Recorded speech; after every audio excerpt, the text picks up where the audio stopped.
Hi everyone, we're from Group Lima. I'm here, I'm Pete, and we made a virtual video wall.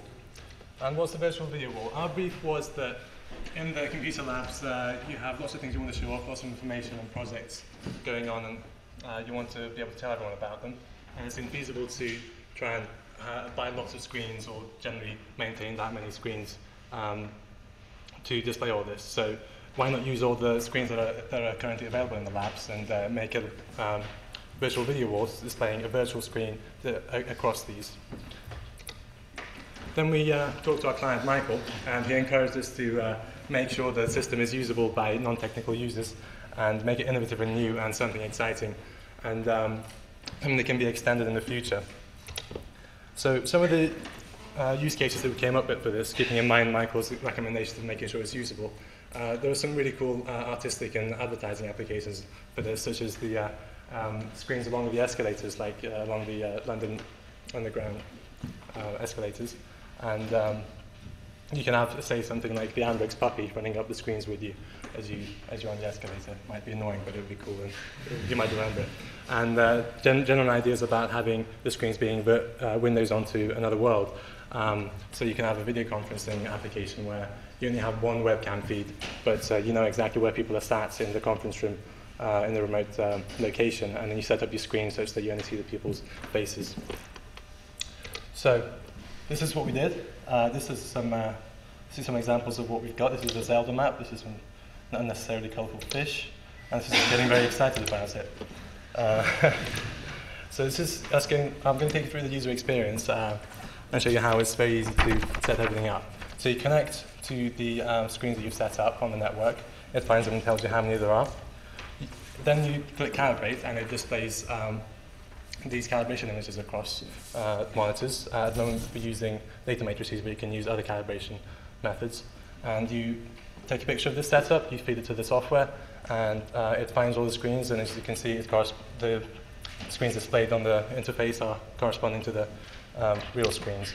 Then you start adding your sources, you manipulate them, you resize them and rotate them, and display them how you want, and then you click Apply, and you get going. The Start-Stop button is a pause feature, if you like, for the sources. And I'm going to pass over to Pete. So how does all of this work under the hood? Our first task is to detect all of the screens on the network using a small bit of software provided by Camvine, our client. Once we've done this, we output these calibration images, as Amir said, and we use another library to detect the quadrilaterals corresponding to these.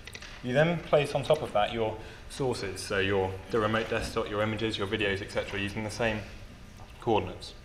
For each intersection between a source and a screen, we calculate a matrix that transforms between the two and store this for later use. We then have our sources, which are currently remote desktops in the form of VNC, webcams, static images and video, start providing updates in the form of damage areas. These are then placed into a queue. We have a transformer that takes items off the queue, transforms them, and outputs them onto the screens. To output to the screens, we provide the data in VNC to the same small application from Camvine.